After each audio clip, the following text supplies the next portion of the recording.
over to Frank to open us in prayer, and we'll get started. Very good. Let's go to the Lord together in prayer. Gracious God, we give you thanks this night for this opportunity to be together.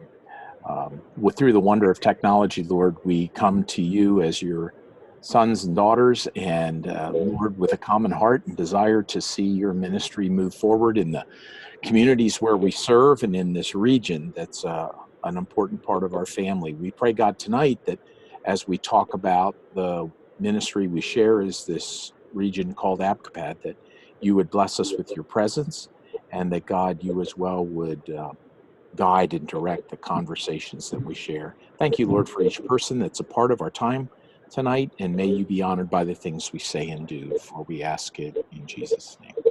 Amen.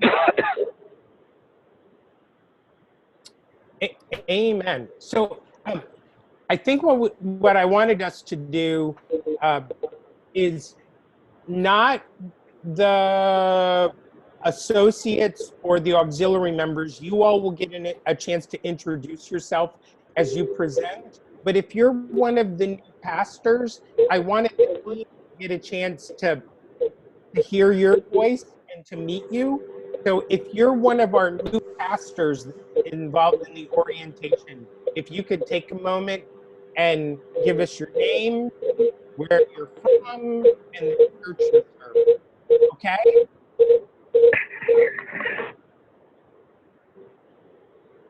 So who would like to start?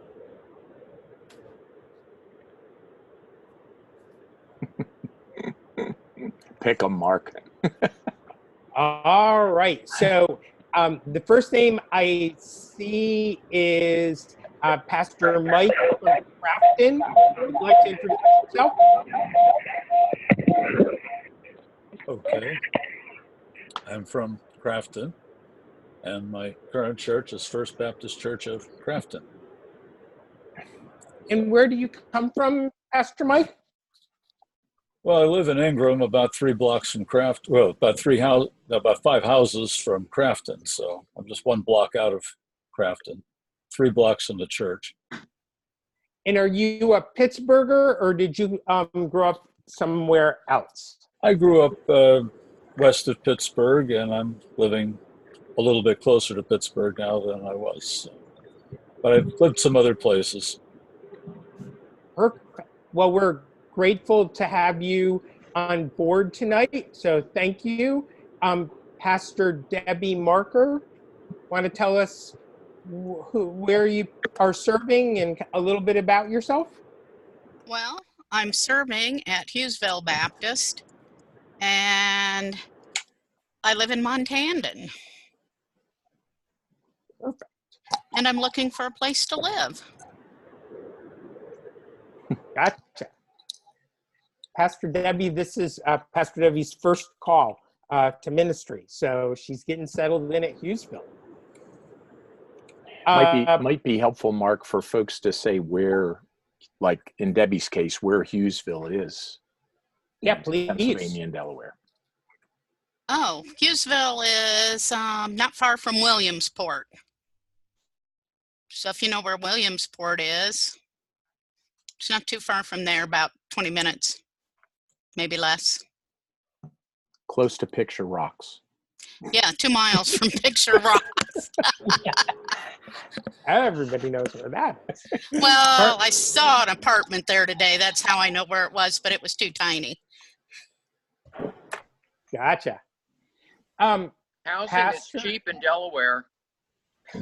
Thanks, bud. That's a long commute.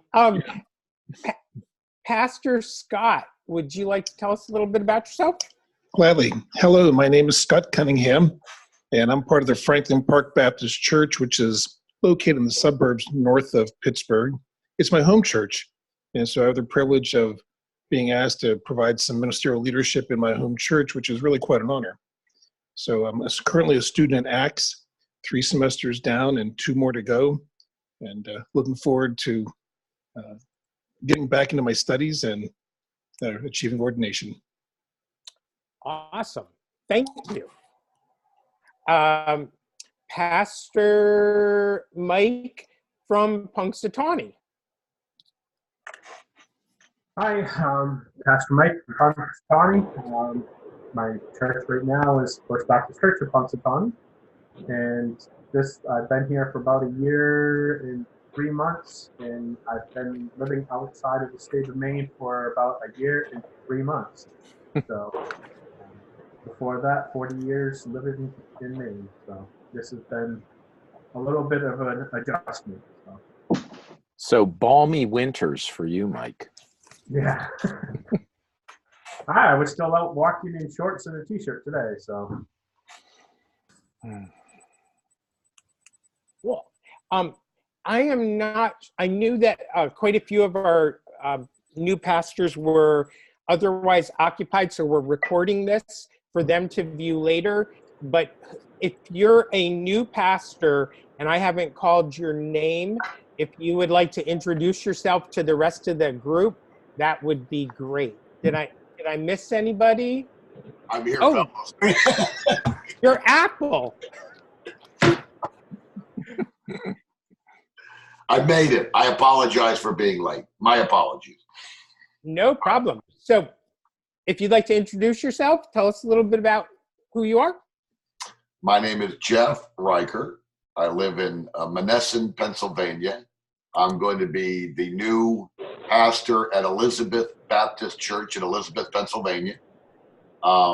It's my first pastorate, and I've been working with the gentleman that's there now. That's been the what do you call those guys that they come in and Interim. The interim. The interim. Thank you. Thank you. I've been working with him, and so it's been a very nice transition, very smooth. So everything's going very well. So I'm excited. So I'm a family man. I got a wife, 2 girls, great dog, and life's good. Life is good. I'm also a hospice chaplain and an enthusiologist. So Perfect. I do music programs in personal care facilities and memory care facilities to point them toward their faith in Jesus. So it's just a wonderful calling and a wonderful job I have. So I'm excited about this new venture. Excellent. It'll be awesome. Thank you, Pastor Jeff. Excellent. Is there anybody else that I'm missing? Hi, this is Mike Bowser. I'm serving at the Waukesha Salem Baptist Church, the big town of Waukesha, just outside Kittanning, Pennsylvania, about an hour northeast of Pittsburgh. Thanks, Pastor Mike. Great to have you on board. Thanks for joining us. Excellent. Perfect. Glad to be here. All right. Anyone else? Excellent. Well, one of the things I just wanted to share briefly, and then I'm going to turn it over to Frank to get us started. As I was thinking about this meeting and our last meeting, along with my wife has this massive nativity, and the nativity picture you're seeing on your screen pales in comparison to my wife's immense nativity.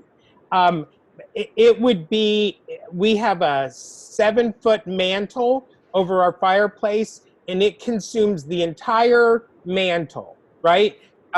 So there are, along with Mary and Joseph and the baby Jesus and shepherds and angels and magi, there are elephants and camels and horses and goats and pigs and sheep and peasants and village people walking back and forth and wells and campfires. And my wife has this massive nativity. And she loves it. And as I was looking at that nativity, I realized God had Jesus born into a really rich community. We sometimes think about that first night as being kind of stark, but really it's a massive community, right? The reason there's no room at the inn is because the entire family had come into Bethlehem for the census, right? I mean, this is this massive community, very complex, that Jesus is born into and will be a support to him, right? He'll have foreigners and people on the outside of society, and angelic beings, and mom and dad, and villagers, and relatives, all as a support. And the fact is, friends, you are part of a massive community. Whether you know it or not, you are not doing ministry in isolation. And tonight you are going to get a glimpse of the massive, comprehensive community that you are now a part of as a result of being a pastoral leader in our region.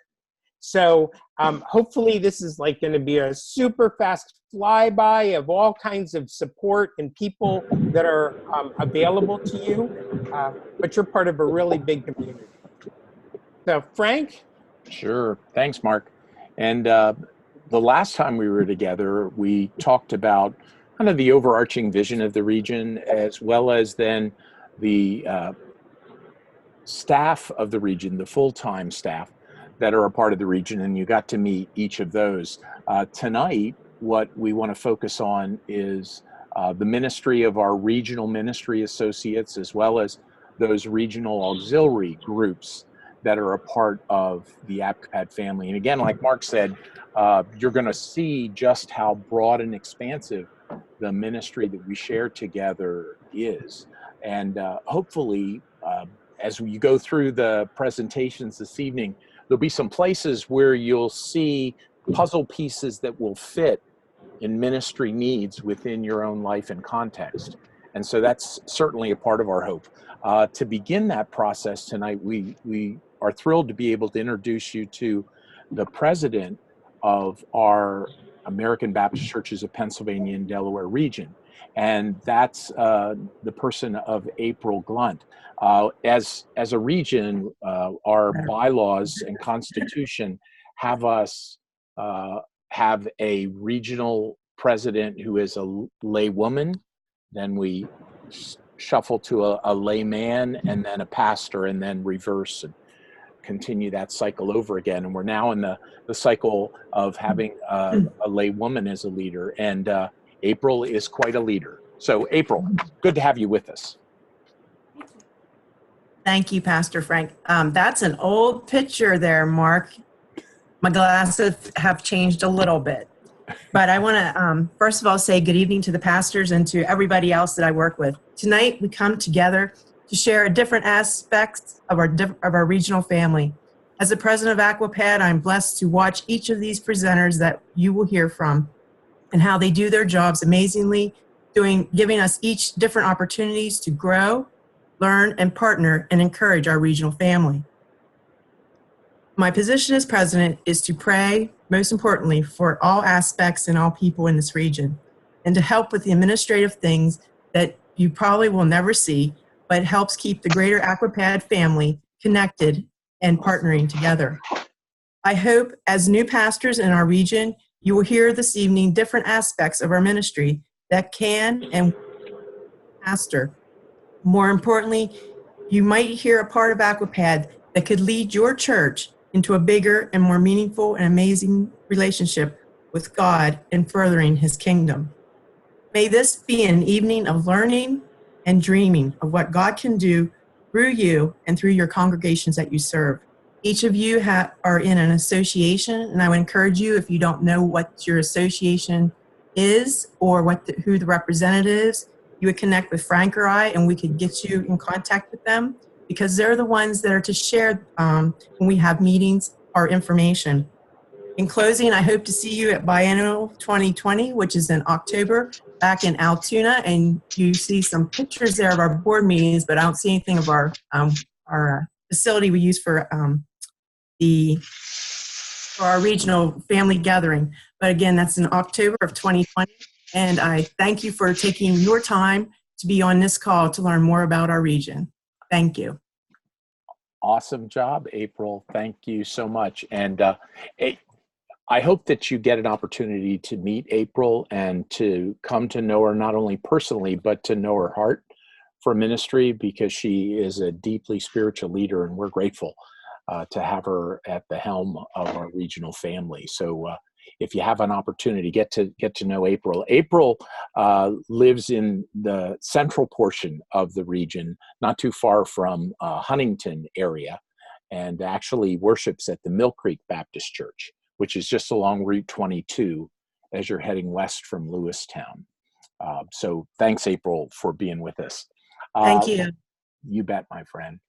When we were together the last time, I shared this quote with you, and it just bears repeating. Mark said, you got to put the quote up again, Frank, because it's such a great quote and really defines and really helps to define who we are as a region. Craig Rochelle, the senior pastor of Life Church, said the following.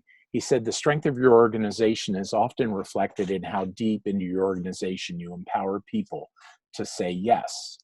If you push the ability to say yes deeper into the organization, you're going to build better leaders, you're going to retain better leaders, and you're going to be able to take more risks. And that really is at the heart of how we seek to do ministry as a regional family, and really underlies the work of our regional ministry associates that are in place. And this evening, we want to give you an opportunity to get to meet some of those individuals. There are a few of those region ministry associates that don't directly impact the ministry that you would have as local church pastors, because their work is done prior to your coming. And so tonight we're going to very quickly kind of overfly their ministry, and I'm going to do that this evening. One of those interim ministry associates is Gary Furster. Gary serves as our regional associate for interim ministries, and he works with congregations to help secure interim pastors, and he oversees our regional refinement program. We have an in-house interim ministry program, and then there's also a national program called Transition Ministries. And Gary staffs that for us and helps us secure interim pastors for our churches. At any one time in ABCOPAD, and this makes me tired even to say it, there are 40 open congregations that are seeking pastoral leaders. Some of them are going to be very part-time positions, others are going to be full-time positions, but Gary helps us to secure those interims and oversees, as I said, the refinement interim ministry network. We have a number of pastors that retire from full-time ministry in ABCOPAD and choose to stay in the region in retirement and long to continue to use their gifts as interims, and we're thrilled to be able to have them. So Gary serves as our regional associate for interim ministries. We have two other associates that come alongside of the other regional pastors to work with search committees. One is Mr. Fred Ewald, the gentleman in the suit and tie. Fred lives in Hatboro, Pennsylvania, which is north of Pittsburgh, or Philadelphia, excuse me, and helps us in the eastern portion of the region to work alongside of search committees that are seeking to find God's next shepherd for their flock. Reverend Scott Jones is in western Pennsylvania, just outside of Kittanning, and serves and helps us with the churches in western Pennsylvania to do the very same type of ministry. So both Scott and Fred work in conversation and consultation with the rest of the regional pastor staff to help work with search committees as they seek new pastoral leaders. And it may be that even some of you had contact with either Fred or Scott as you came to the current charges where you're serving.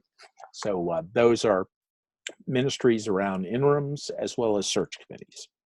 So Mark, I think you're up next. Well, so let me just say, I am going to do a horrible impression of my sister, Pastor Sue Wilson Radel. So, like, as enthusiastic and as extroverted as I am, it pales in comparison to my friend Sue.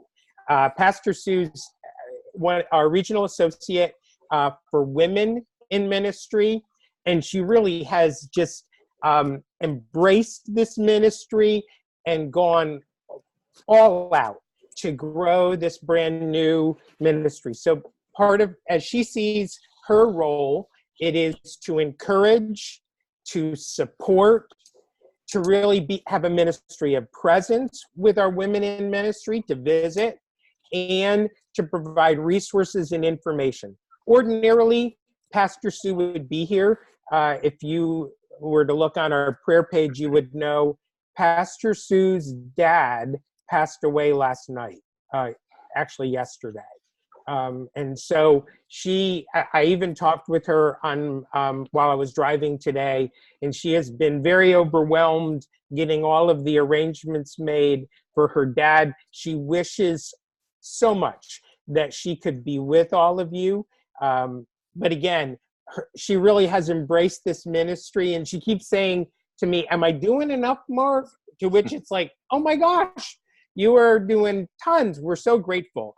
So if you could go to the next slide, Frank. One of the big things that we did just this past October that Pastor Sue pulled together was our first ever Women in Ministry retreat. And so she had folks together at Camp Chrislin near State College, and had a bunch of the women in ministry get together to be a support to one another. They had a blast. They let me come and take a couple of pictures. Then it's like, you're a guy, you're out. Not really, but they let me crash for a little while. But they just had a great time supporting and encouraging one another. So I was grateful for the fact that they could be together. Next slide, Frank. And one of the things they do normally once a month is have a Zoom or go-to meeting where they can talk about ministry issues, be mutually supportive of one another.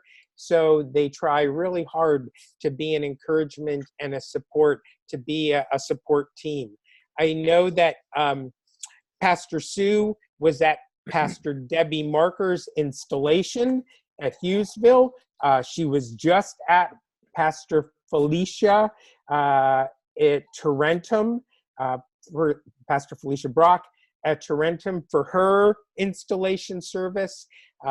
Pittsburgh, Hughesville, North Central Pennsylvania. So she is trying really hard to have this ministry of presence. Serving full-time at the Forest Baptist Church, serving on our Acts committee, and then really embracing this new ministry, Women in Ministry. Yeah, if I could just Frank, add, Jeff? if I could just add there, Mark, a number of our sister regions around the country are just very excited about what ABCOPAD is doing. No other region has a ministry quite like this, and so they're all watching to see how it goes for us. And as Mark said, the early reports are very, very positive, and it's very exciting to be able to support our women in ministry. Jeff, anything you want to add? Yeah, I would just simply add that, like many of you on the call tonight, Pastor Sue came to us from a sister denomination, not the American Baptist, with which he has not had a lifelong history, but has come into our fellowship both as a denomination and as a region within that denomination. And as Mark said, not only embraced her ministry, where she started out incrementally, really, as pulpit supply, and that grew to kind of part-time service in that congregation, and then some dynamics in that congregation where the church closure took place, and then some folks ended up over at her church and she ministered to them, and it grew into a full-time position where she gave up her other outside the church job to serve full-time there with the church. So it's been a wonderful story to see unfold in her life, and we've been part of it, and she's been part of ours. Thanks, Jeff. Thank you. Yeah, and I would just say, if you're a woman in ministry, I think the women in ministry on the call have already connected. But if you aren't connected with Pastor Sue, a woman in ministry, or have someone in your congregation, a woman feeling a call, connect them to Pastor Sue. Nice. Thanks, Mark.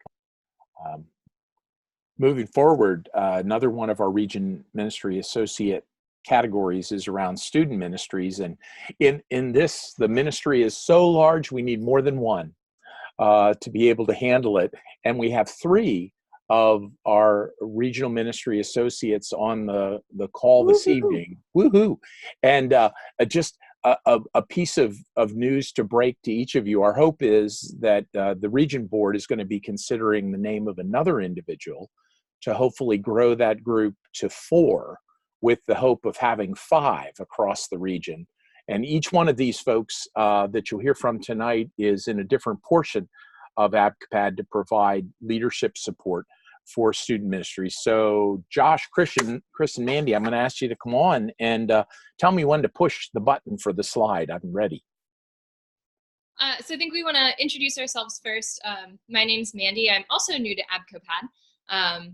So I did not grow up in the denomination, but I've been welcomed with open arms, which is awesome. I am the Director of Youth and Technology at First Baptist Church of Waynesburg. And if you're not familiar with Waynesburg, we are about an hour south of Pittsburgh. So I've been there.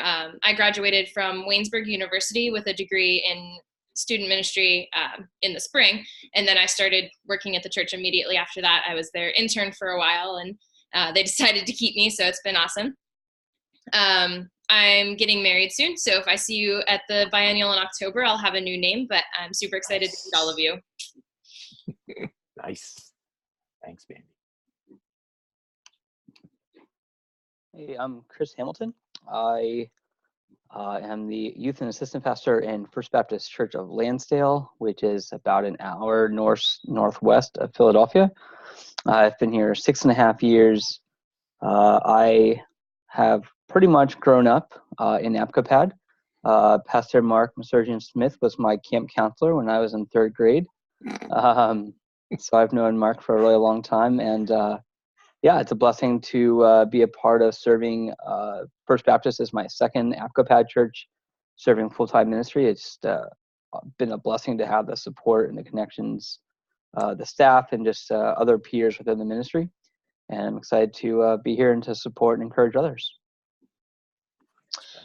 And I am Pastor Josh Trojak. I am the Associate Pastor of Youth, Young Adult, and Discipleship at Christ American Baptist Church in Spring Grove.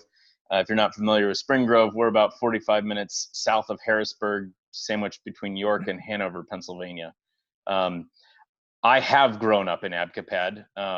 My dad was at a small little church south of Pittsburgh when I was born, and then moved to First Baptist Sharon in the western side of the state when I was 4, and I had the opportunity to grow up there. I worked, I found my call to ministry there, worked on staff there for about 7 years, and have been here at CABC in Spring Grove for about 4.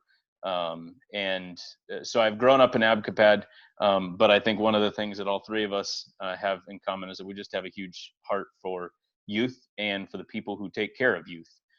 So we've got a few things that we'll tell you about what we do, but I'll let Mandy start that one. Yeah, so I don't know if you have what your next slide is, but if you have the web page handy, we have a page on the website. You can go here, you can see about us, you can find our contact information, you can find links to maybe resources that we really like and recommend, and we love to have open conversations. We love to learn from you as much as maybe that you have learned from us. So this webpage is a really important resource for you, as well as our Facebook page. And both of those, you can find the Facebook link on the website as well. So the website is a really great place for resources and contact information. So we hope that you use that.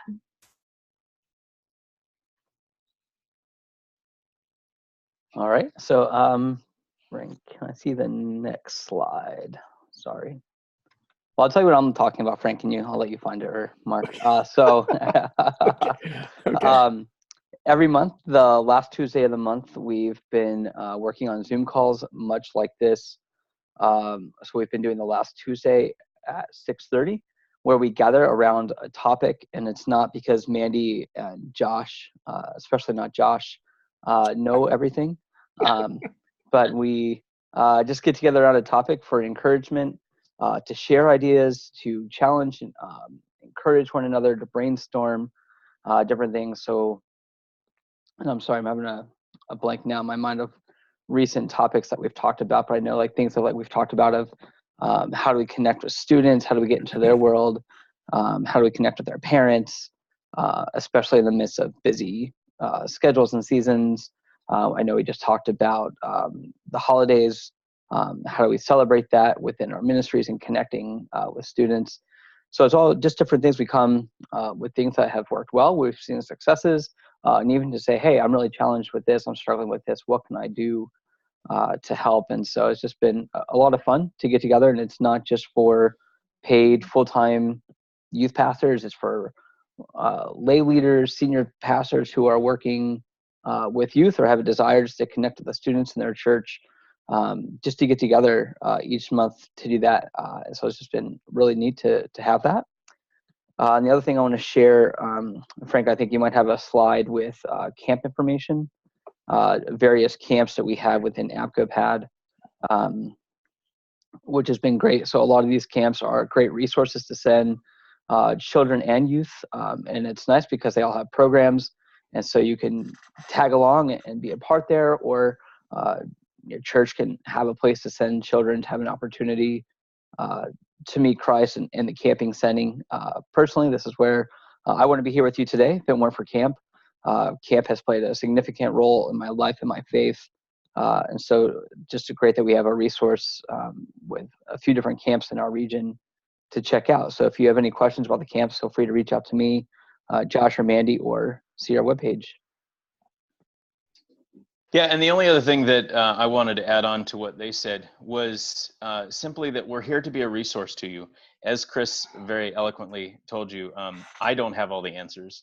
We don't have all the answers. That we are in the trenches of youth ministry that has looked different for each one of us as we've been in that ministry and in different contexts and all of that. We are still trying to be God's servants where we are. And we want to help you wherever you are. And whether that means you are a solo pastor that has only a couple kids and you need help trying to connect with them, or whether that's you've got a volunteer within your congregation that is really caring about the children or about the youth, no matter what age range that is, we want to be able to help you. Full-time, volunteer, just someone who cares about students. We want to be a resource to you because we know how challenging it can be at times. And that's just what we're here for. So as Mandy said, our contact information is on the page there. I'm excited by Pastor Frank telling us that there could be more joining our ranks here soon. But our biggest goal is to be able to help and support the churches and the ministries and you, the pastors in our region, to really help connect with the youth, the next generation, a current generation, not just the next generation, but those who can be vital to your congregations right now. But we're here, whatever that looks like, whatever you may need, let us know. Get in touch with us. We'd love to have conversations with you.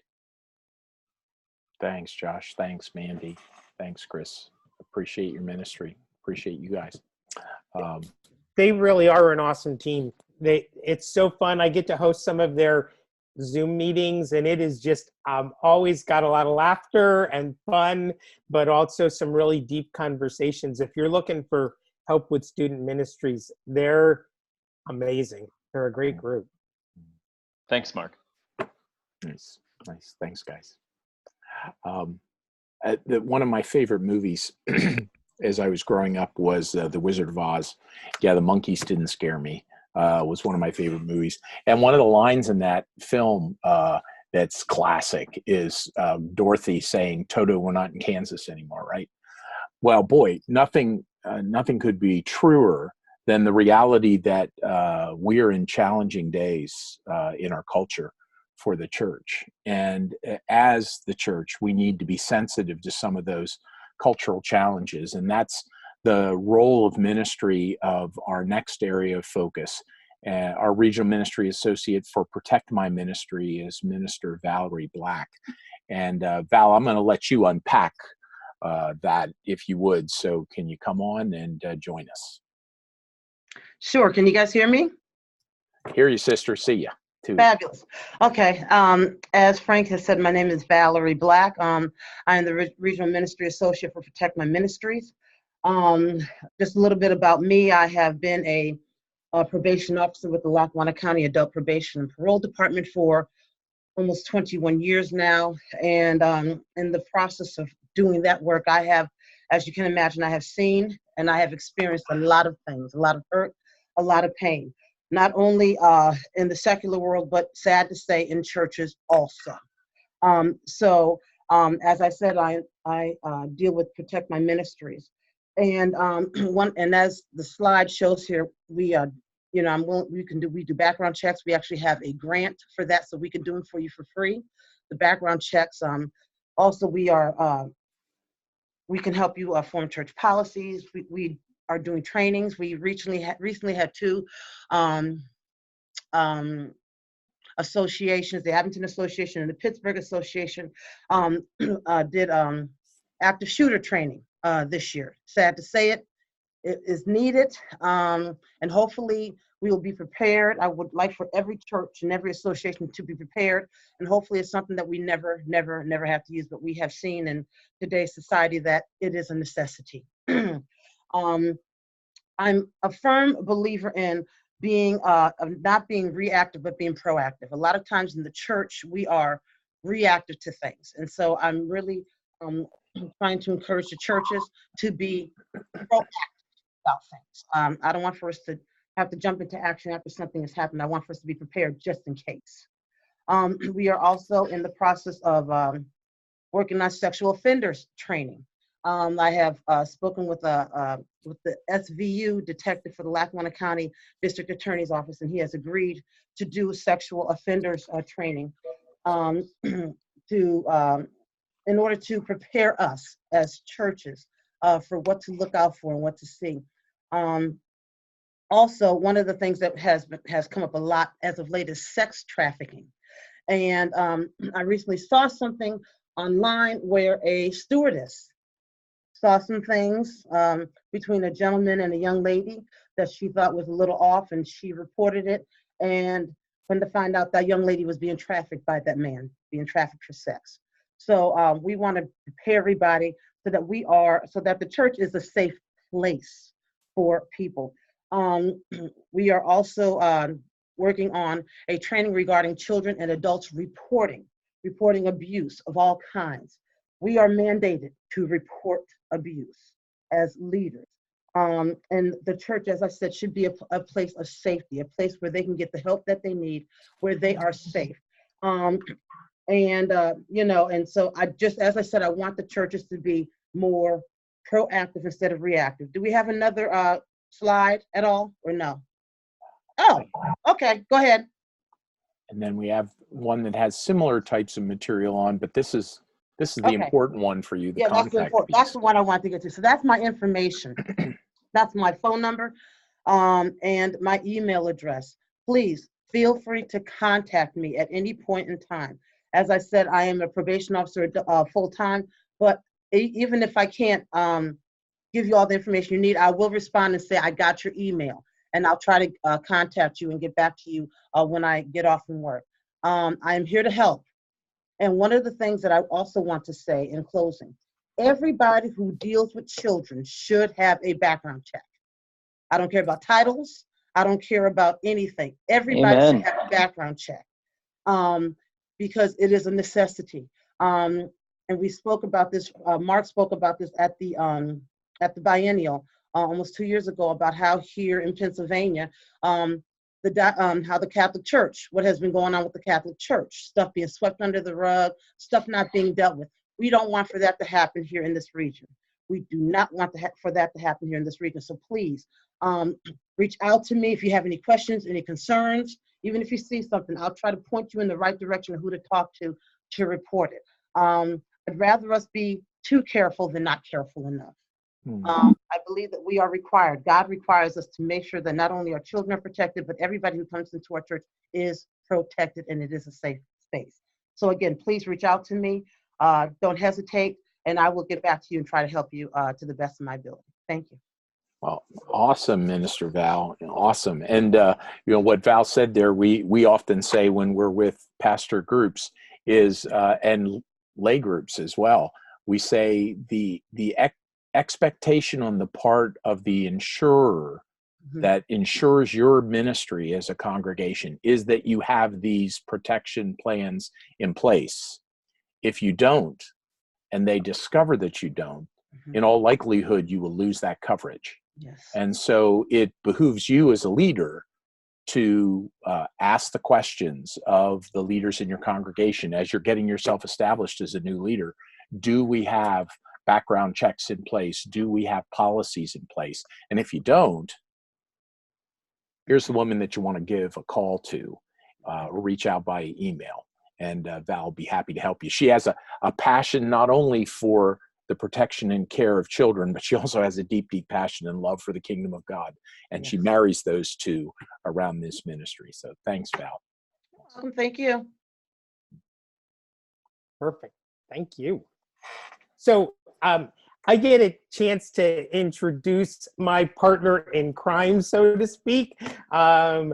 Really, the person that's these days doing so much of our communications, as I spend quite a bit of time on the road. He has been a friend for a really long time, Pastor Bud Russell. He loves fun as well. Sometimes you'll catch a glimpse of some of that on some of our Facebook posts. We have some similar sense of humor, which is a little scary, but I'm going to turn it over to Pastor Bud so he can tell you a little bit about our communications network here in the region. Pastor Bud? Okay. Hi. Thanks a lot. Thanks for giving me the opportunity of sharing the story of my work as the ABCOPAD Web Coordinator, Regional Ministry Associate. I started this back in 2015 when Mark asked me to fill in for just a few weeks while he took a sabbatical. I believe he's back, but I'm still working the web, and that's okay.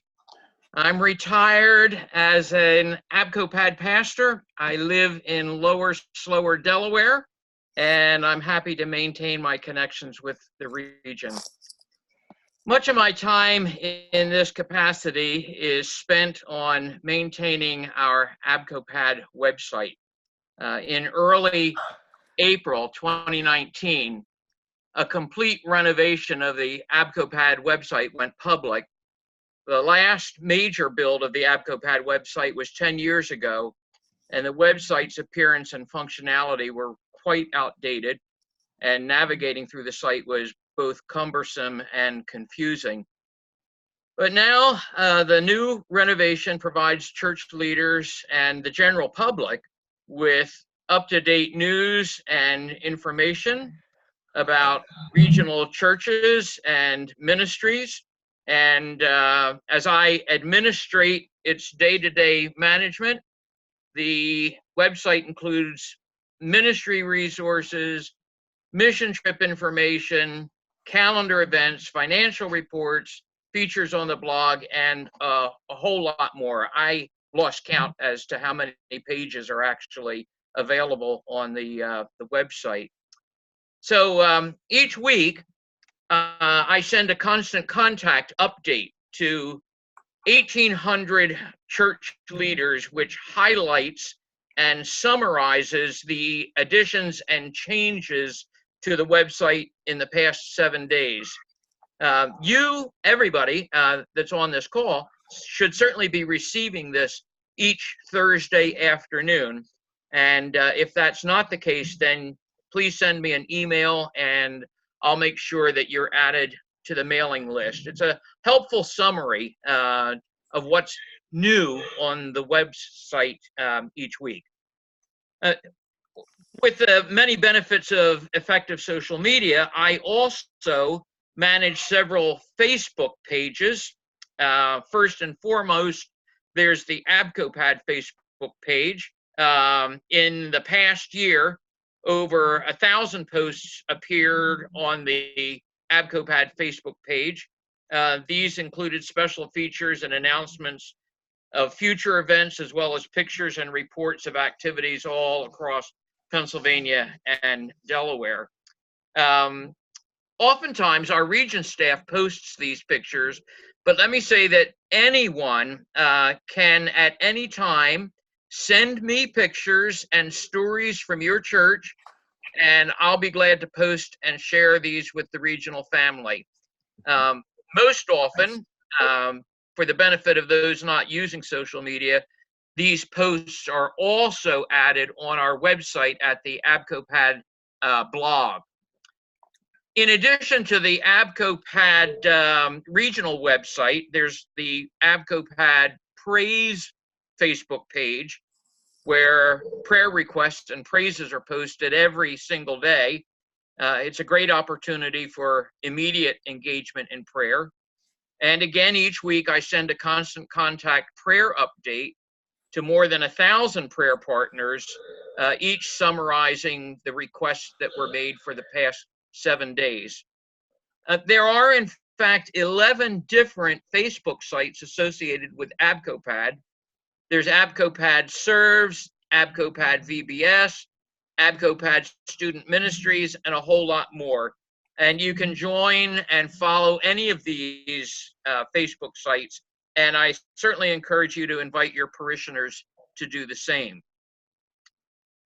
Beyond these major responsibilities, I also surf the web each month to compile a report of recent ministry highlights from regional churches.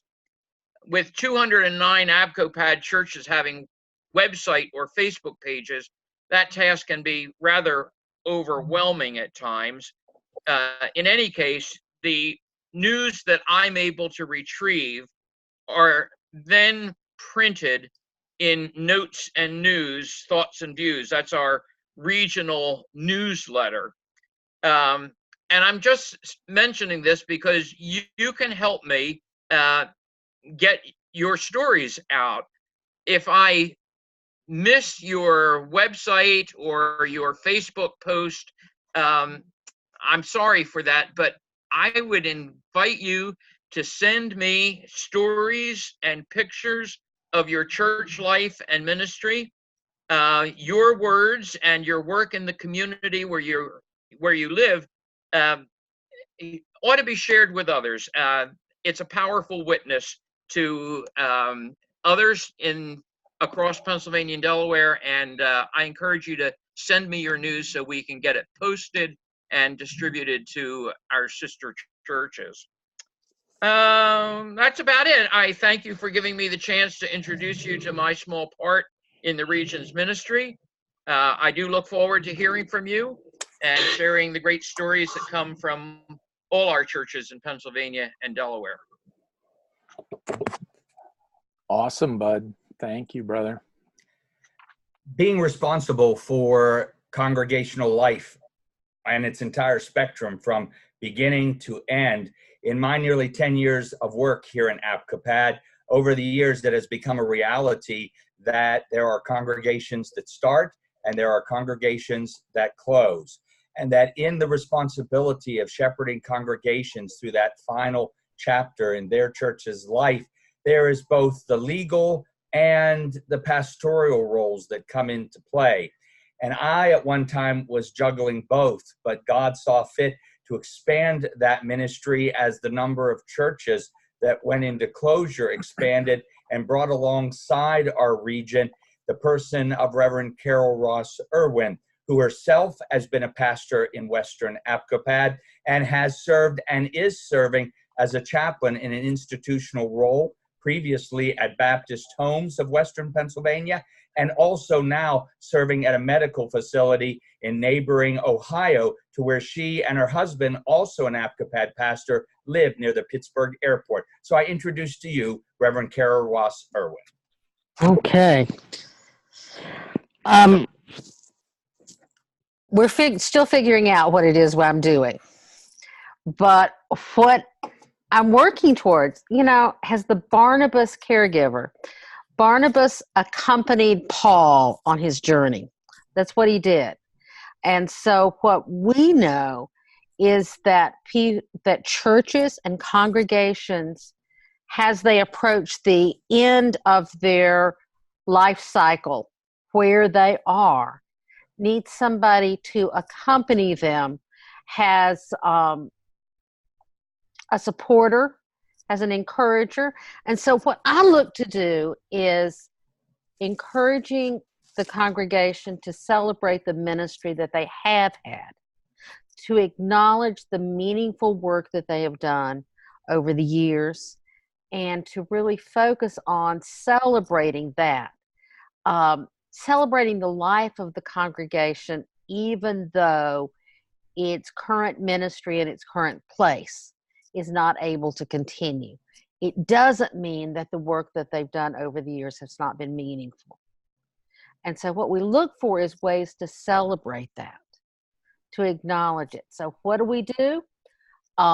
We look at a closing worship service that's not a funeral, but a celebration, a way of celebrating and making meaningful the work that's been done before. How does the church honor the legacy of the church or the ministry with their remaining resources? How can they use whatever money may be left, the worth of the building? What can it be done that is honoring to that individual congregation? And really talking through what has mattered to them. Maybe the camping ministry was something they always sent their kids to as long as they had kids, and they want to help that.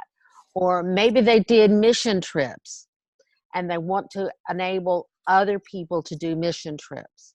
But seeing how their legacy can be used in a positive way to really continue to live out their ministry.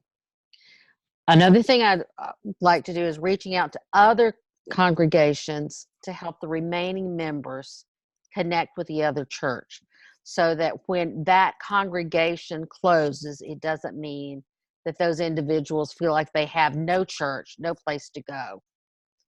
And also looking for churches who might be willing to provide pastoral care to the shut-ins of a church that's closed.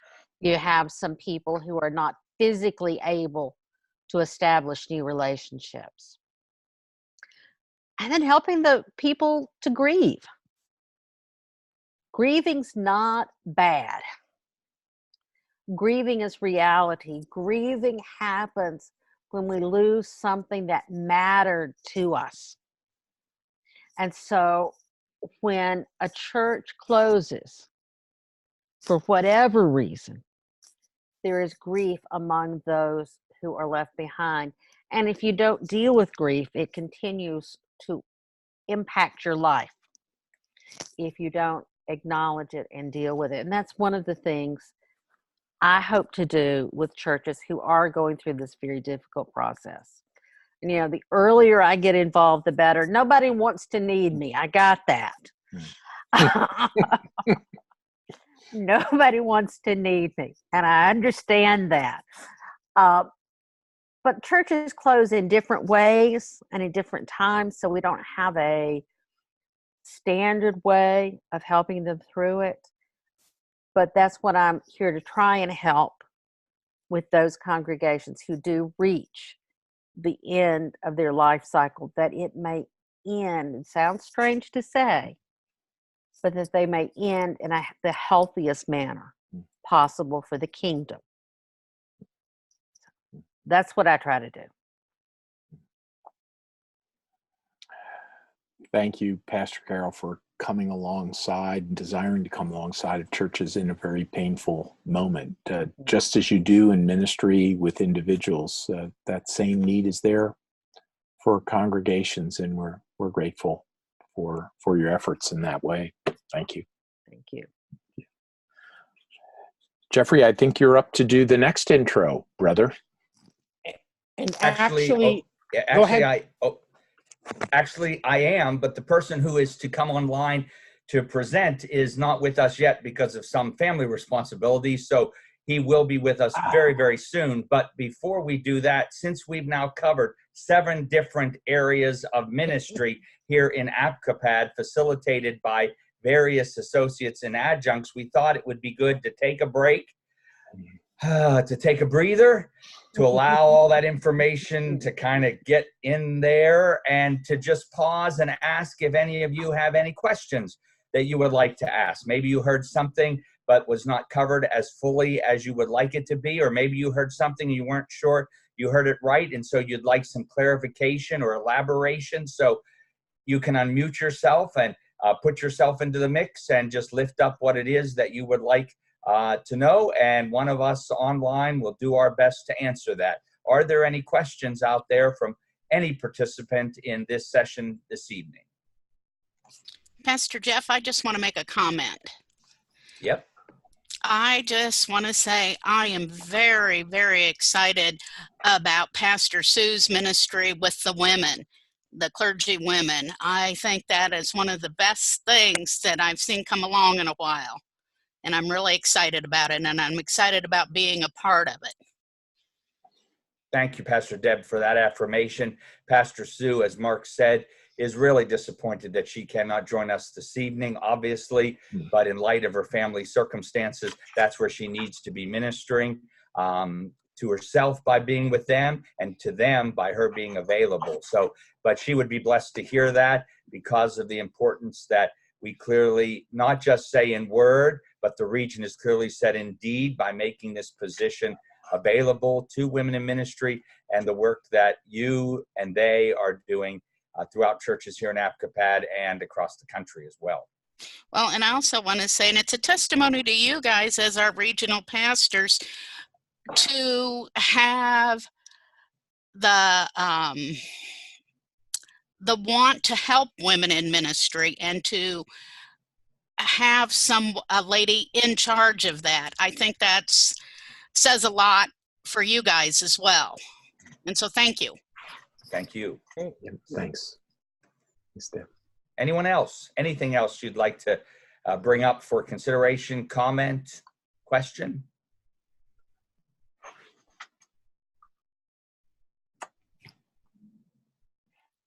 And as we pause for a moment, just to say too, really super grateful for each one of you, not only our new pastors, but also the team.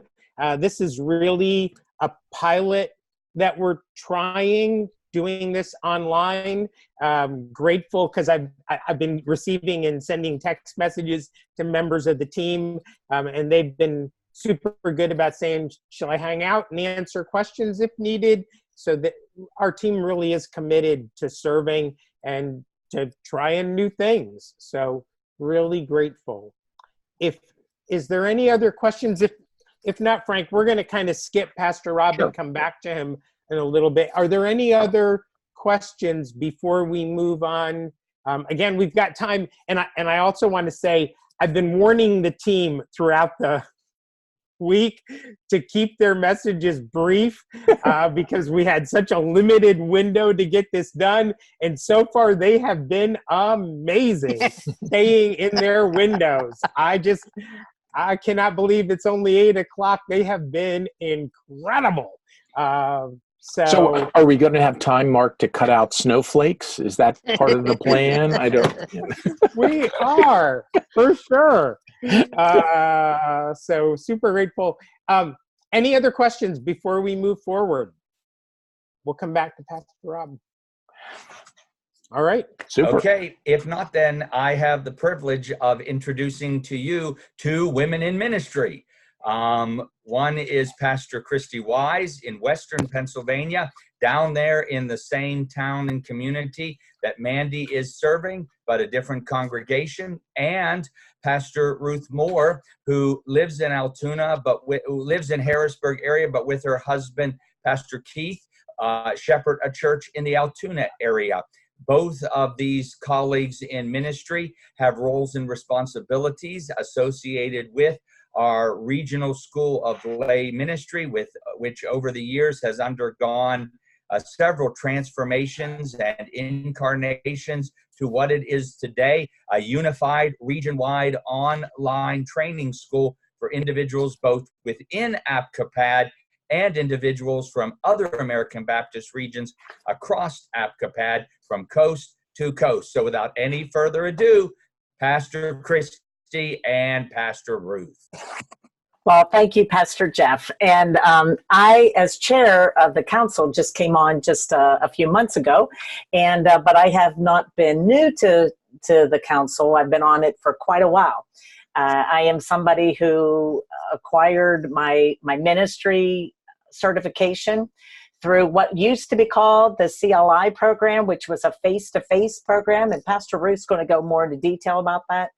But then now is all online, as Pastor Jeff said, and is something that you can be anywhere and be a part of these courses, which is amazing.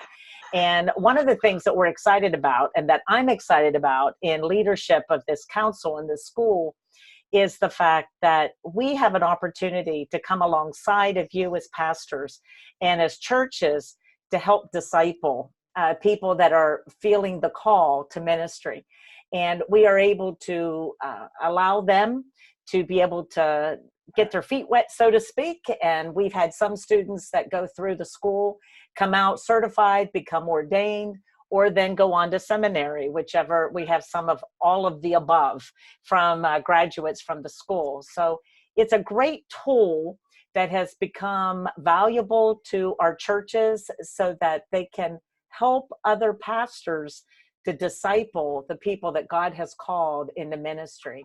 And this school has just really gone by leaps and bounds, I think. And we now have 3 staff members. We have a Dean of Academics, which is Pastor Eleanor Sechrist. We have a Dean of Advancement, which is Pastor Ruth Moore, which you're going to get to meet here in a minute. And then we also have Carolyn Frischkorn, yep, the wife of his truly, right there in the screen, is our treasurer. And so we meet monthly to discuss what's working, what's not, where's God calling this school. And so I'm not going to talk anymore unless you have questions, but I'm going to turn this over to Pastor Ruth, because this is part of her job, is sharing what ACTS is all about. So Pastor Ruth, it's yours. Thank you very much. Okay, good evening, everyone. All right, I like that slide.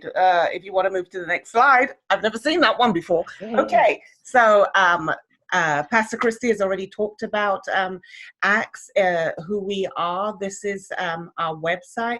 If we go to the next slide. So who we are, we started off in 1994, and some people know us as the Lay Pastoral Institute. We'll just keep it moving. Then some people, I know my husband and a few others have gone through the CLI program. And then in 2012, which is, I actually went through the course myself, we became ACTS, which was the Academy of Christian Training and Service. Okay. So, you know, one has a call, they hear the call, they want to do more in ministry, they don't understand what that calling is.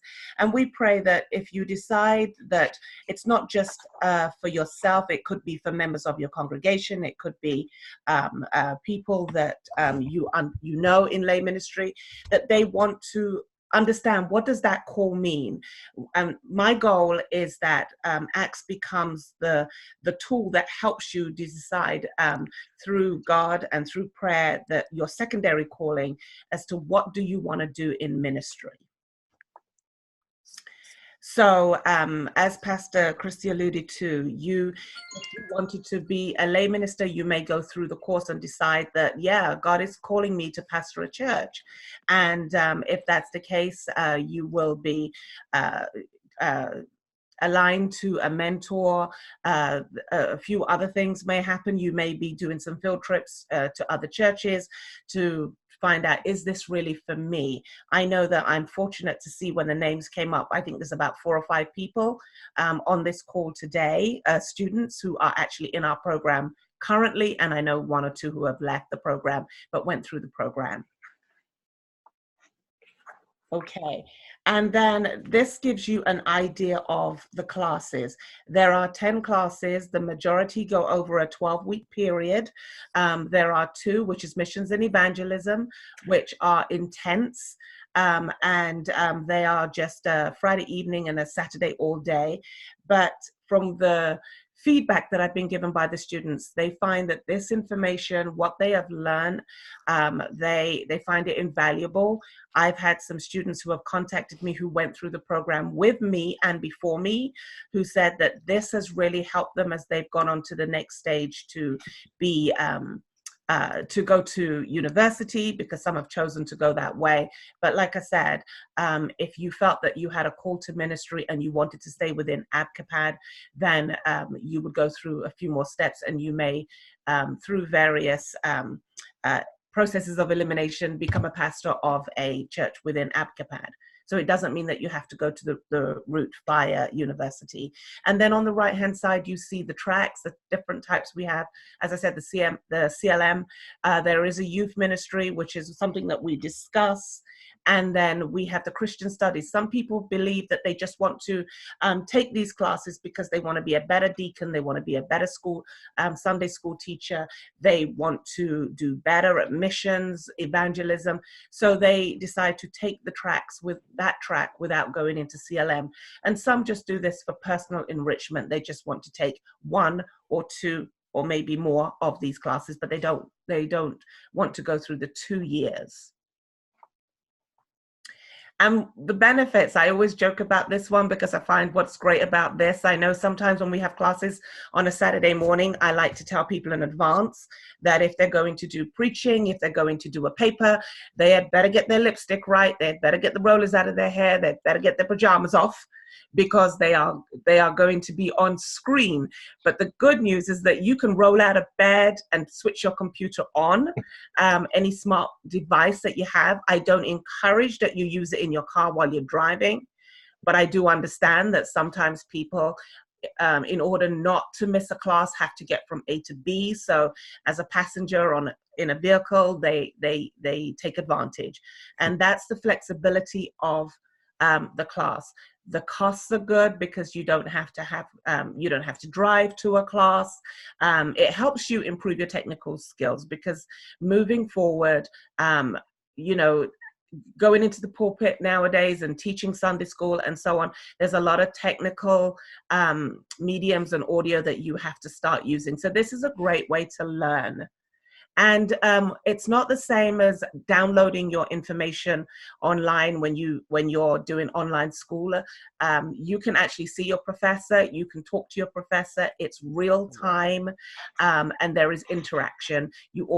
I have built bonds. I started in 2012, and I have built bonds with some of my peers that I still talk to today. So even though some I've never met, some I've met at the biennials, I have got long-lasting friendships. So it's just as good as you walking into a university. This just shows you that wherever we can, when a student is graduating, we will try to get to, if it's in our location, we want to get there to be able to support the student being graduated. We will work with the pastor if the pastor is going to graduate the student on our behalf, but we will do as much supporting as we possibly can. This was one last year where this young man, he graduated, and he has a whole testimony, which I won't go into, but he has a whole testimony about his life and what this school did for him. So this is him graduating.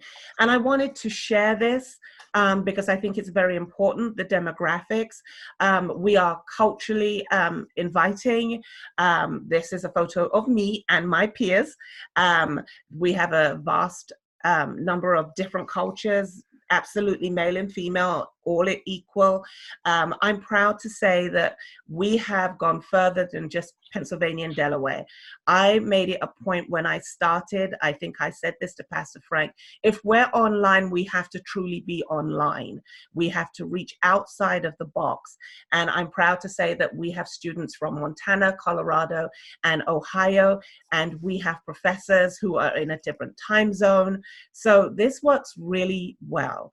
So I know that I'm preaching to some of the choir because, like I said, I know that half the class I know has gone through this program, and there's some of you who have not. But specifically for the ones who have gone through the program, I task you to share this with your congregation. If you want a strong congregation, if you want people who are learned, then encourage them to take this course. Because I think, you know, they will I know they will most certainly benefit from it. And this is my contact details. I missed the obvious thing, which is my name. I know. But you can work it out. It's R. Moore or Ruth Moore. And this is my telephone number. please feel free to call me. The students, as I said, who know me, they know they can call me at any time.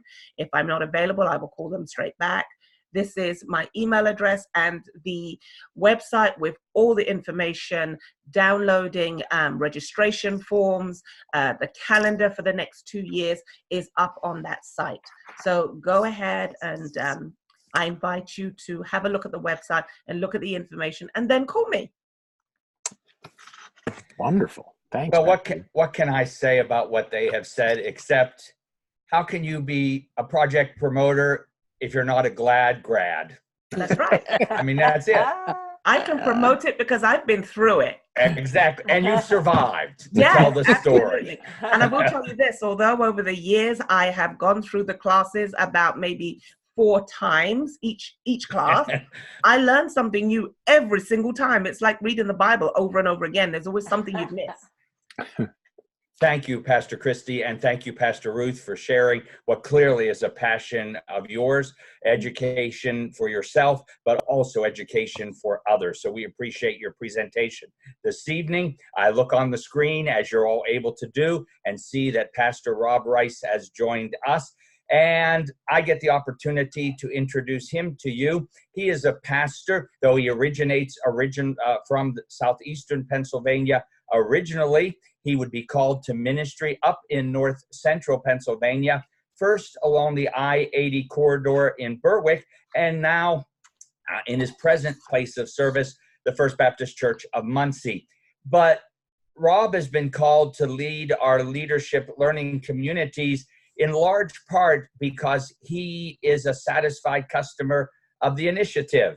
And through that initiative has demonstrated his competency in not only participation in his own group that I'm sure he'll talk about, but also in reaching beyond his own group's border and boundaries and being an encouragement to others in the various groups we have across this region. So without any further ado, I introduce to you Pastor Rob Rice.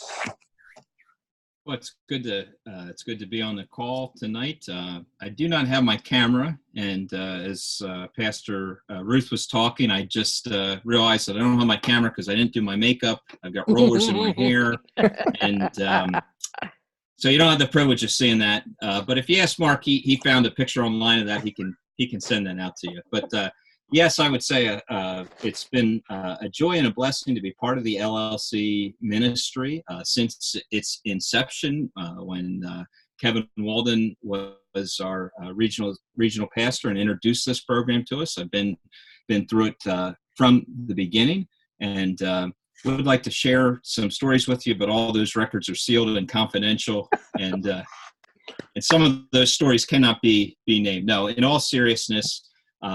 The LLCs have been a great blessing for me as a pastor, and what they really are is just what it says on the screen there, a group of pastors that comes together to support one another in ministry.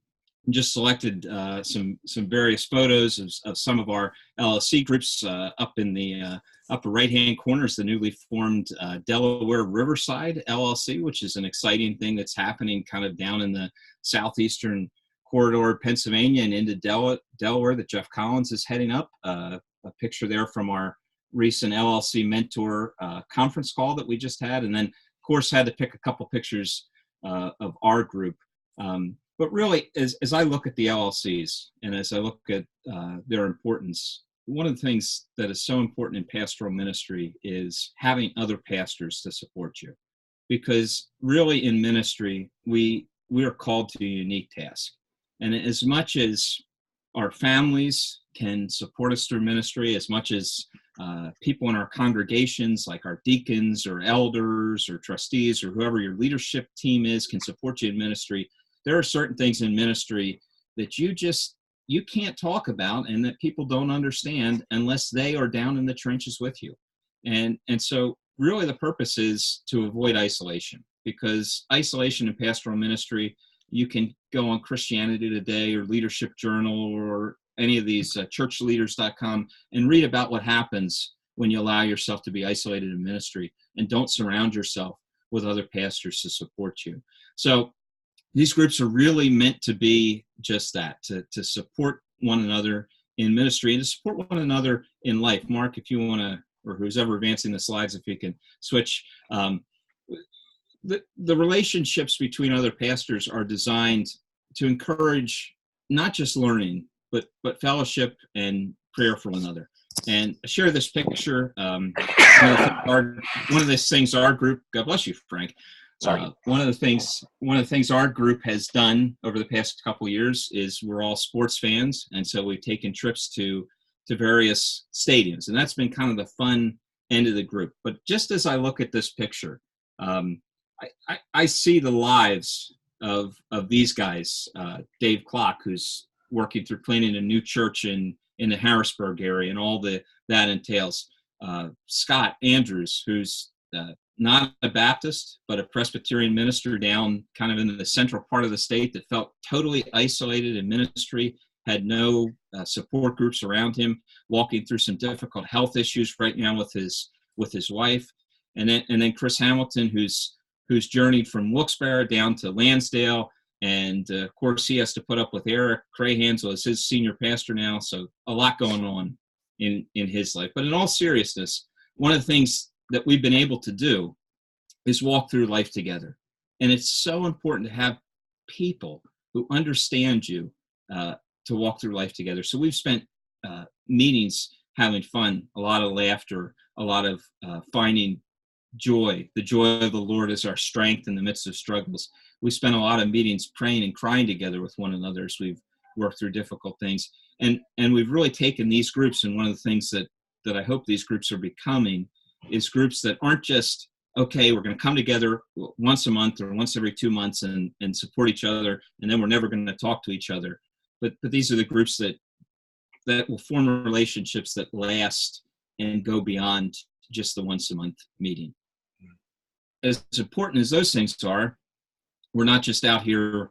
We're not just out here having fun. We want to develop professionally, and we want to develop personally in our walk with God. And so what we've sought to do is select books and resources which can encourage those types of development. Just pictured a few books that were on our kind of selection list for this cycle, if you will, the LLC meetings.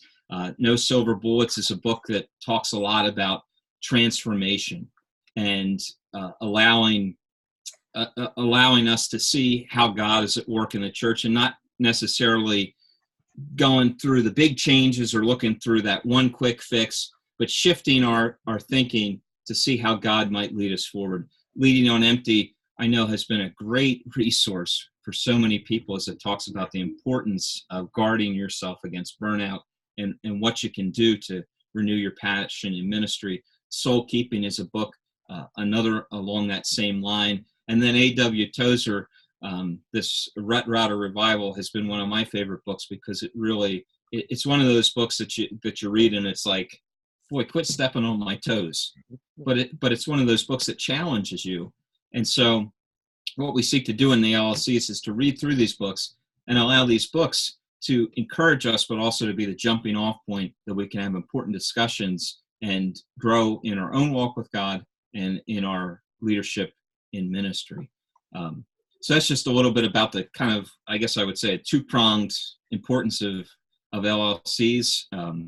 If you're not currently in an LLC, I would encourage you to reach out to me. There may be an LLC in your area that we can plug you into, or even think about if you find yourself in an area where maybe there's not too much going on, starting an LLC and kind of beginning that process.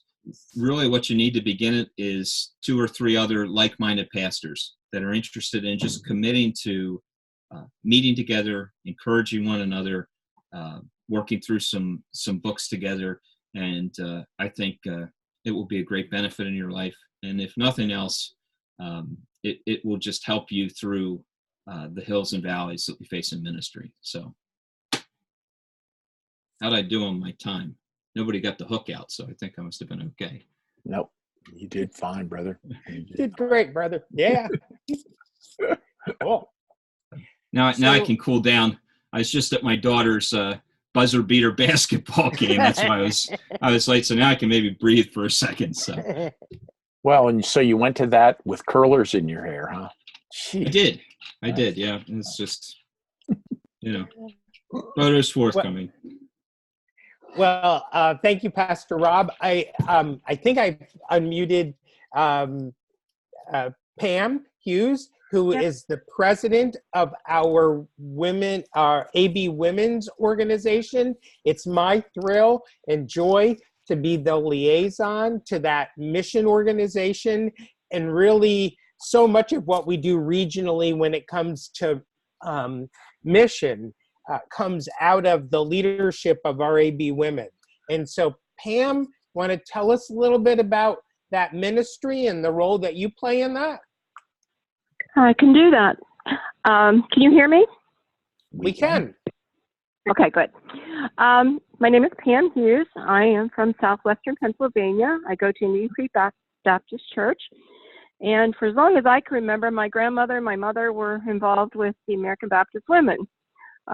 Back in the day, we weren't organized as such, but still they were just actively involved with missions.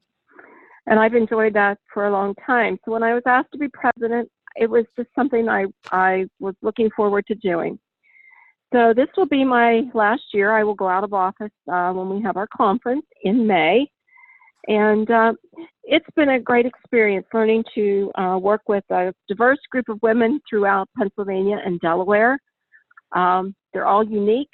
They all have many talents that they can use. I've learned so much from Valerie, who is in law enforcement. I've met women who have served in the military that I didn't know that until just last year. Women who use their talents in finance to be our treasurer throughout the years, different women. It's just been a real great experience to be able to use the women in local churches to come together on a regional level. The men that are sponsoring this session this evening, they've been a great help to us all. Mark is a real blessing. We've used Rob. He sort of got roped into being audio, visual, anything he could do for us at several conferences. So we've enjoyed that also. We enjoy Jeff and Frank too, that they give us a lot of support, and we just do appreciate that. We try to support our missionaries, both international and national missionaries. We choose a project each year that we bring out during our conference. And our conference, we've labeled them Thrive Conferences. We're trying to include women that are not only American Baptist, but other denominations as well. But there's always someone who needs a spiritual uplift, and we're hoping that we can provide that for women throughout the state, 2 states actually. This year, our project, we are going to raise $15,000 for the Smiths. Smiths in Brazil, and they have a ministry there working with orphan children, street children. Usually when we say we're raising $15,000, you would be surprised that our women raise over $20,000. So we are very giving. I could say that. We're a very giving group of women. This year's conference, as I said, will be our Thrive 2020 conference. It's in May, on May 15th through the 16th. It's at Blair County Convention Center in Altoona, PA. And if you look at the pictures there on the board, you can see just various conferences we've had and our women and mission trips they've gone on. These women like to travel to our missionaries, and on their way there, they take things that we've accumulated, and they just come back with such joy and sharing the love of Christ that our missionaries have for others in other countries and in our local communities as well, through like Rankin Christian Center, the Racetrack Ministries in Philadelphia, just a variety of things that we try to do. And that doesn't include the local things that our women do through food banks, projects that they may have in their own communities. Once again, it's sharing the love of Christ, and that's what we're all about. One of those things that we've done since 1932 is we support Love Gift. And if you find that your churches have a difficult time maybe providing money for the United Mission Fund, it's a great project. You wouldn't be amazed at how many coins you collect in a small box. And this money goes to help support that. And in turn, ABCOPAD is very generous, and they give us back a little of that to tithe, and we use that for projects that encourage our women and our girls.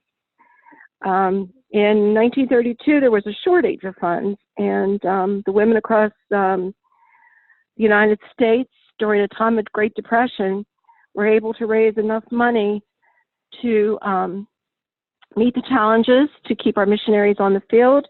And at that time, they raised $150,000 was the need, and they exceeded that, and it's been 85 years plus since they've done that, and the women are still doing that. And what is on the boxes that we have now, it says, if we know, we pray. If we pray, we give. And so it's a great way to give back. We encourage the women to do that, and there are boxes available. If you need those, you can let us know, and we'll get those out to you. Take advantage of the women in your church, their talents.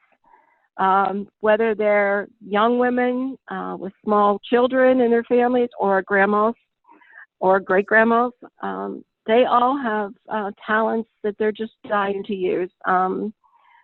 It's sometimes you just have to ask, because they think maybe they don't have a purpose, but they all do. We see that every year when we plan our conferences, and any of the projects that we have, they just exceed what we expect from them. We do have the AB Girls. It's an organization for our girls. They have their own officers, and we install those just when we have our regular installation of officers. It's an active group of girls. We have a leader that keeps them busy throughout the conference. They have various projects, and they just bring a bubbly attitude to conference. We have basket auctions. We have craft tables set up. We have bookstores. We have representatives from all the organizations through ABCOPAD that we're associated with, and that we have fun through the years. Those are on display when we have conference. It's a great time to get to know people, to meet missionaries when they're in the States, if they're able to come. Again, our women are just wonderful people, and if there's anything that we can do to help you encourage the women in your churches, we would love to do that. We have, if you go onto the ABCOPAD website, you'll also see that the American Baptist women have a thing that you can click on there, and you can learn a little bit about us, and you can get some information as to what's out there. We'd like to send you information about conference. Jody Fastbinder would be more than happy to send you an email, and we'll get that out to you, and encourage women to come. And there's always share a ride. So-and-so can pick somebody else up on the way, and we've done that. We have some of the churches that use their vans and bring women. Last year, we had women who got a charter bus and came from Delaware. It was pretty great. We have tried to make our conference a little more accessible for the women who have difficulty getting around, and so they can actually stay in the motel that's connected to the convention center. And it's, scooters are great. They'll come around, and they don't ever have to go outside if they don't want to.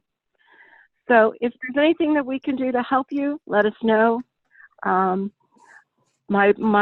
information is under the American Baptist Women, and I would be more than happy to send you information. Like I say, some of our other women can do that also. And welcome. We'd like to work with you too, with the women. So thank you, Mark. Perfect. Thank you, Pam. I You're have welcome. I've had the pleasure of working both with the American Baptist women and the American Baptist men of ABCOPAD in a vision casting process, and that has been exciting for me and exciting for them, and brought both groups to where they are today. I have the privilege of introducing the president of the American Baptist Men, Mr. Rob McHugh. Oh, wait a second. He's not available this evening, so you're stuck with me. And so, because like Mark serving as the liaison to the American Baptist Women for a few years now, I have served as the ABCOPAD staff liaison to the American Baptist Men and have enjoyed that relationship and fellowship immensely. There are three things I want to lift up regarding the American Baptist Men that probably would be transferable to many various areas of church life you as pastors relate to every single day. To really, I think, mature and nurture a disciple of Christ, a fully committed follower of Jesus, there needs to be an educational component, there needs to be a fellowship component, and there needs to be a service component. And the American Baptist Men, through their vision work, have come to that place in their organization. Like Pam shared regarding the American Baptist Women, she is the product of multi-generations participating in the women's ministries. And Rob McHugh, our president, his brother and his father and his late mother were all participants in the American Baptist Men's Ministry for many, many years. There are three areas that the American Baptist Men of Pennsylvania and Delaware focus on. One is an educational component that grew out of the annual American Baptist Men's Retreat. And that was that after the speaker had finished the three-day gathering and their various presentations over that period of time, the men said, well, what do we do with this? Where do we go from here? Well, what else? What more? And so we created what you see there on the screen are called gap groups. And the gap groups are really groups literally from the southwest corner of ABCOPAD Conference to call with ABCOPAD. the northwest corner of ABCOPAD. And these are groups where men meet together 5, 6 at a time and study various books that complement the content of Scripture or study just books of Scripture itself. But they are an opportunity to continue to be in a smaller group on a lay level as a lifelong learner, benefiting not only from the content that they glean from the Bible itself and then books that complement the Bible, but just the connections that they share with one another. And what you see there on the screen are really some of the resources that we have used and we have developed, such as Are You a Superman for God? Talking about really getting your life in alignment with the Spirit. And then once that's there, what more does God want you? Because it's not just getting your life in alignment, but having your life in alignment. And then once it's where it needs to be, putting yourself in places of service and ministry.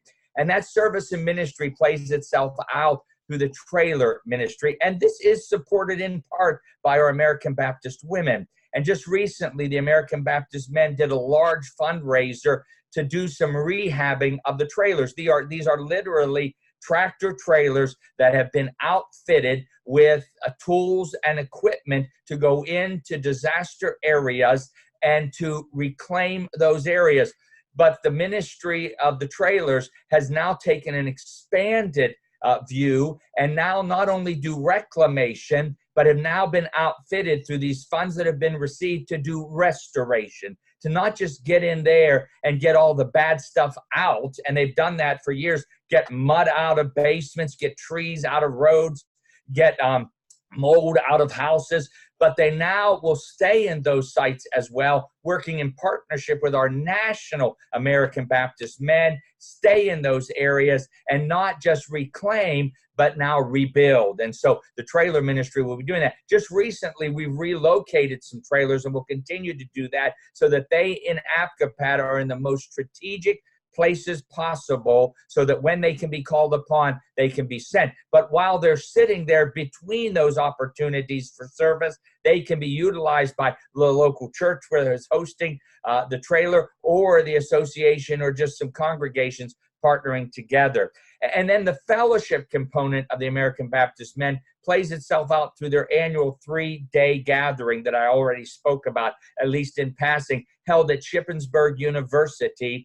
And that involves a Friday night session through Sunday lunch. And they gather to hear speakers. So there's an educational component there. To participate in workshops, there's an educational component there. There's games, there's activities, there's lots of fun, lots of food, lots of fellowship. And the hope is not that just we get together and have a good time, but that it is a soul-building experience so that we can go forth from those gatherings as American Baptist men, lay and clergy, and have an impact for God in our local context and in our local community. And that's what the American Baptist men strive for, to be iron sharpening iron, to be on the cutting edge of ministry for the kingdom of God. Thanks, everyone. Awesome, Jeff. Thank you, brother. Mark, you heard, was the liaison to the ministry with American Baptist Women. Jeff serves as liaison with the Ministry of American Baptist Men. And I have the opportunity to serve as the liaison to our ABCOPAD Ministers Council. Again, one of the beauties of who we are as Baptists is that we have autonomy. One of the challenges of being Baptist is we have autonomy. And that means sometimes that we can find ourselves isolated. And part of the ministry of the ABCOPAD Ministers Council is to address those concerns. And with us tonight, we have Pastor Chris Davis and Pastor Mark Schollert. And I'm going to invite them to come on board and talk with us about the ministry of the ABCOPAD Ministers Council. Good evening, Frank. Thank you. Can you guys hear me? We got you. All right. I'm trying out these new headphones. Very fashionable. Very fashionable. Yes, thank you. I'm sure I look great. The Ministers Council is the professional organization that represents ministers within Pennsylvania and Delaware. It's the only organization in American Baptist Church USA and ABCOPAD Life which is solely dedicated to supporting and advocating for ministerial leaders. Our vision that we have both nationally and at ABCOPAD is to be centered in Christ, competent in ministry, and colleagues in community. And while those words summarize our vision for the ABCOPAD Ministers Council, we live out this vision by creating the collegial relationships, the friendships that I hope that you'll see throughout our programs and the things that we hope to accomplish. We pursue this, and the reason that we're doing what we're doing is because we understand the importance of collegial support, of friendship. We understand that ministry is difficult, and we understand that learning new skills is necessary to remain an effective pastor. Lone rangers often and probably will ultimately always burn out. And so in addition to this, with our vision, we also want to represent and to recognize the colleagues who have gone on before us. And Ministers Council has existed for a long time. It was founded in 1935, and that actually is when they adopted the first code of ethics, which is something that every person who is a leader in a ABCOPAD church, in order to be ordained or recognized as a lay leader, has to adopt and to accept. And so this is the group that creates that and formulates that and protects those standards. And so it is a very important organization, I think, for us to recognize. Also, you heard about the LLC groups, and one of the things that we are working to do is to support the development and the continuation of the LLC model within ABCOPAD. Ministers Council started those in 2004 by a name called Together in Ministry.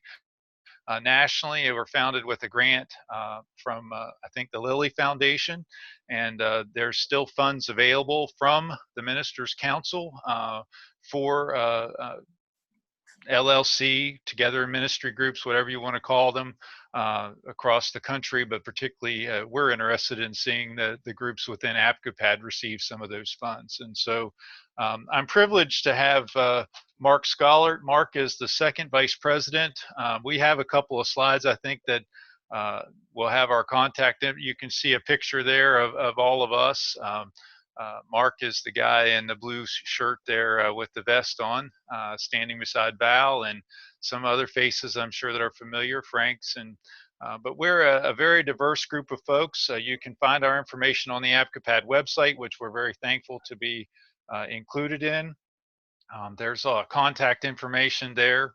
You should have received a free 2019 membership dues. One of our goals is to continue to provide affordable or no fee membership in both ABCOPAD, and for the 2020 year, the National Ministers Council has declared a year of Jubilee. So we've taken the steps to make sure, both through Mark and Pastor Deb Losey, who is the treasurer, we've sent your information to National, so you should be receiving in the mail a free 2020 Ministers Council membership for the National group. So, and we hope to either offer a free or a reduced fee or affordable one anyway. $25 is the normal cost for the ABCOPAD Ministers Council. But from that, I sort of want to let Mark Schollert tell you a little bit about what we offer as a result of those fees and the sponsorship that we receive with our partnership with ABCOPAD Regional Board. And so, Mark, why don't you tell them a little bit about some of the benefits that they receive as being a part of the Ministers Council. And thank you again for the opportunity to meet you.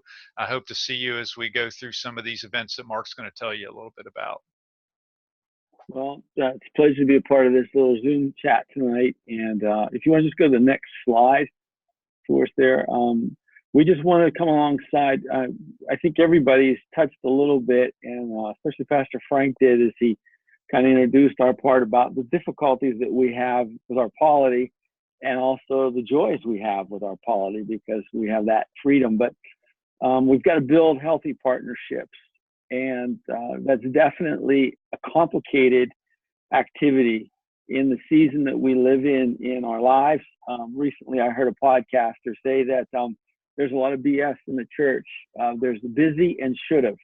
And so, you know, our hope, our desire, this is my first time being on this Ministers Council. I'm still kind of getting my feet wet after the first year, and hoping that with that can get greater participation in our spring retreat, and in cooperation with all of our ABCOPAD staff, three men, Pastors Frank and Mark and Jeff, and their heart's desire to see us flourish as folks in our roles as pastors and under shepherds to Jesus. And so you can see there's discounts, continuing education events.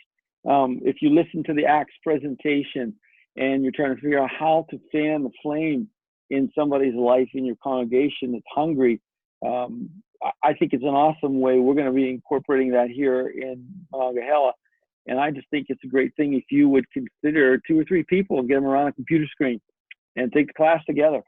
And also, Pastor Chris mentioned about the LLC groups. We've had them here in the PBA. I'm in the PBA, Pittsburgh Baptist Association, and we've done well and struggled some. And currently, we don't have any, unfortunately.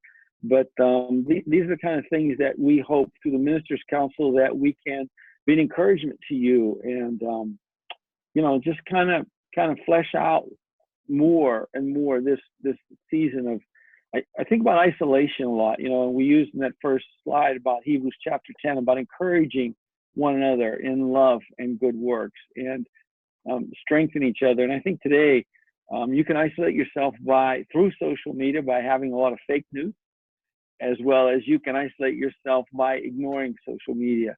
But the reality is that we want to do that. We want to build each other up in partnership and go forward in these days. So that's what I have to say. Just hi, nice to meet some of you, and hope to see you at some of these retreats or some of these gatherings. Thanks so much, Pastor Mark. Yep. Thank you, brother. Perfect. Thank you. And so batting cleanup tonight in terms of presentations is Sue McDonald, who serves with our ABCOPAD Foundation as the Director of Development. And so take it away, Sue. It's all yours. Thanks, Mark. Good evening. I've been an American Baptist all my life, unlike some of you who are new to the family. I grew up in Ohio, and though I was in an American Baptist church, I didn't know it for a long time because nothing was ever said about it. My husband is a retired American Baptist pastor. When we married in 1973, we came to Delaware. And at that time, it was the newly formed region of Pennsylvania, Delaware. And we've been involved in the region for 46 years now. And this is very much home for us.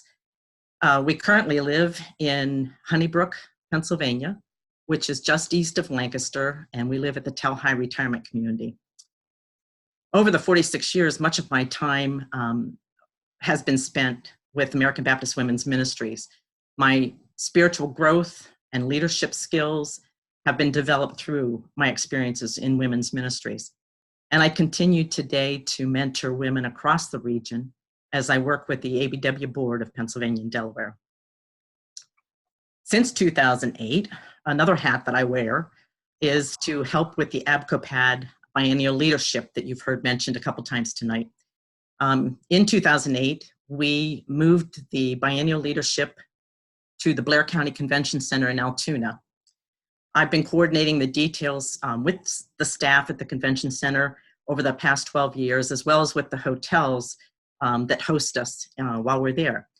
So I would also want to put an advertisement in for the 2020 biennial, which will be held at the Blair County Convention Center on October 1st through 3rd. And you'll be seeing things, I'm sure, after the first of the year in notes and news regarding the information, the speaker, and the theme. So be watching for that and mark your calendars now for October 1st through 3rd. This year, I also had an opportunity to represent ABCOPAD in 2 mission trips. In March, I went to Puerto Rico with a group that was sponsored by the American Baptist Women of Pennsylvania and Delaware. And then in November, I was offered an opportunity to travel to Kinshasa in the Democratic Republic of Congo, where we spent the week with the Congolese Baptist Women's Association. It was so inspiring to see their strong commitment to provide literacy and education for all ages. It was amazing to me to see how much they accomplish with so very little. The main reason that we were there in Kinshasa was to attend the dedication of this new school. This new primary school is on the grounds of the Mtendi Women's Center. Our women in ABCOPAD helped to build the Women's Center in 1999, and we continue to support that mission work with missionaries Jill and Mike Lowry. We recently sent some funds to provide supplies for this school. It was just such a joy to be there and to hear the children and to see these amazing classrooms that we've been able to provide for their education. For the past 4 years, it's been my joy to serve as the Director of Development for the ABCOPAD Foundation.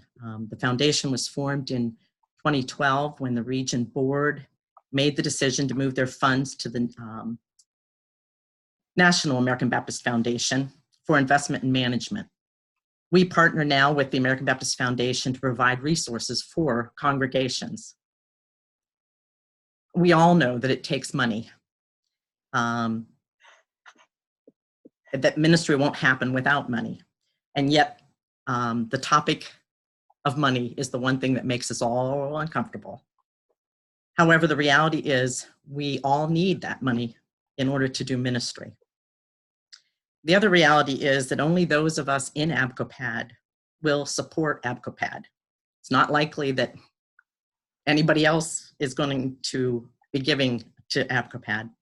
So without partnership from all of us, these ministries and resources that you've heard about tonight will cease to be. It's just kind of the plain truth.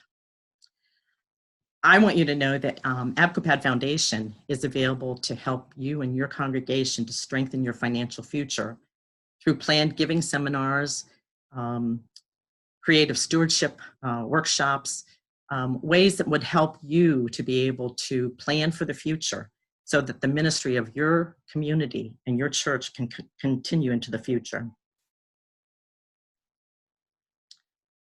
Together with your tax advisor or attorney, the ABCOPAD Foundation and the American Baptist Foundation will aim to find the best gift plan for you, your loved ones, and your passions so that you can leave a legacy into the future.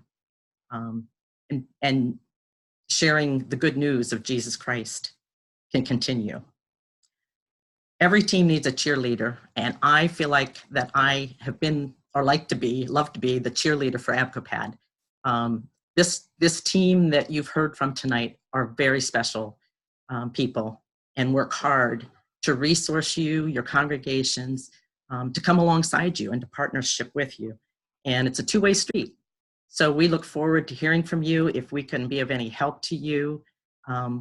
You'll see an article. This is the December issue that will be in the Notes and News you'll be receiving probably this week. There's usually from me an article of some kind, and there's contact information. I would love to hear from you. And I work in partnership with Mark, not in competition with Mark. We work together in fundraising, and we're happy to do so. Thank you so much, and I look forward to meeting you at the biennial.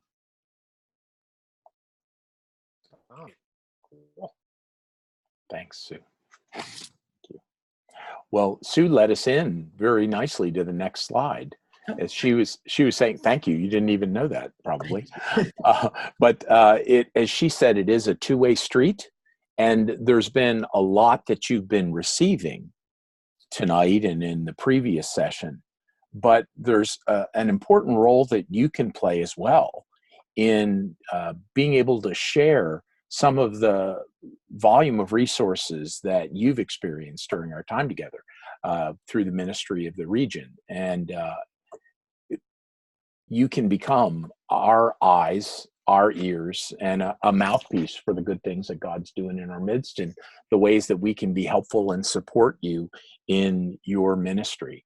And certainly for you to be able to talk up and share the resources that you've heard about tonight, as you've heard a number of times that you should go to our website, and you watched as Bud did his presentation and all of the pages sort of flowed in on top of one another. I don't know how many pages there are, but it is voluminous, and there is a lot of information that can come to you through that abcopad.org website, and we certainly hope that you'll take advantage of those resources. And if you find yourself wondering, where would I find this? Contact me, contact Mark, Jeff, Carol, Denise from our staff, or any one of the region ministry associates, and we'll be happy to give you a hand and try and help you determine where that material is located.